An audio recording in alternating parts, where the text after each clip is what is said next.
कभी अच्छा काम करे तो पीठ भी थपथपाने का काम कीजिए। अभी एक माननीय विपक्ष के नेता ने बहुत अच्छा सुझाव दिया, मैं भी उस सुझाव का समर्थन करता हूं।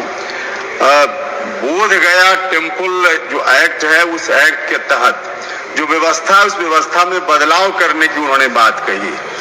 लेकिन साथ ही साथ मैं उनसे जानना भी चाहता हूं, अब इस बिल में गैर मुसलमान कुछ सदस्यों के लाने की बात हो रही है, तब उस पर इनका गंभीर ऐतराज है।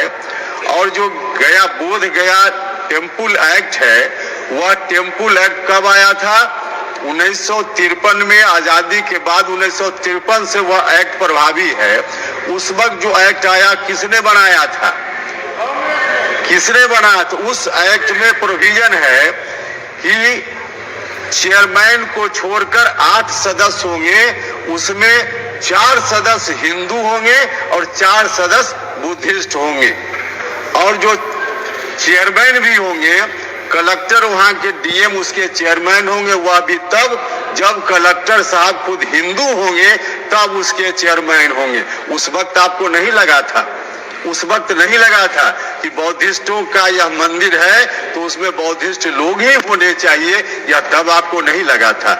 आज आप सुझाव दे रहे हैं तो मैं सुझाव का भी समर्थन करता हूं और किरण रिजिजू साहब से आग्रह करता हूं कि आपके लोग भी आपसे ही अपेक्षा कर रहे हैं। किरण रिजिजू साहब, आपके लोग भी आपसे ही अपेक्षा कर रहे हैं। आज दुनिया भर में मैसेज है कि बोध गया में आंदोलन चल रहा है। आपसे आग्रह है कि आप जो आंदोलनकारी लोग हैं उनकी मांगों पर ध्यान दीजिए और वहां बोध गया टेम्पल, बुद्धिस्टों को एक टेम्पल है, वह कोई वक्फ की तरह पूरे देश भर में उसका फैलाव, और जिस टेम्पल के बारे में डिमांड है वह सिर्फ एक टेम्पल के बारे में, और उस टेम्पल से पूरे देश की पहचान बनती है। तो उसमें निश्चित रूप से मैं भी आपसे अपनी पार्टी की ओर से आग्रह करना चाहता हूं कि बुद्धिस्टों को सौंप दीजिए ताकि उस टेम्पल के प्रबंधन का काम बुद्धिस्ट लोग अपने हिसाब से कर पाए।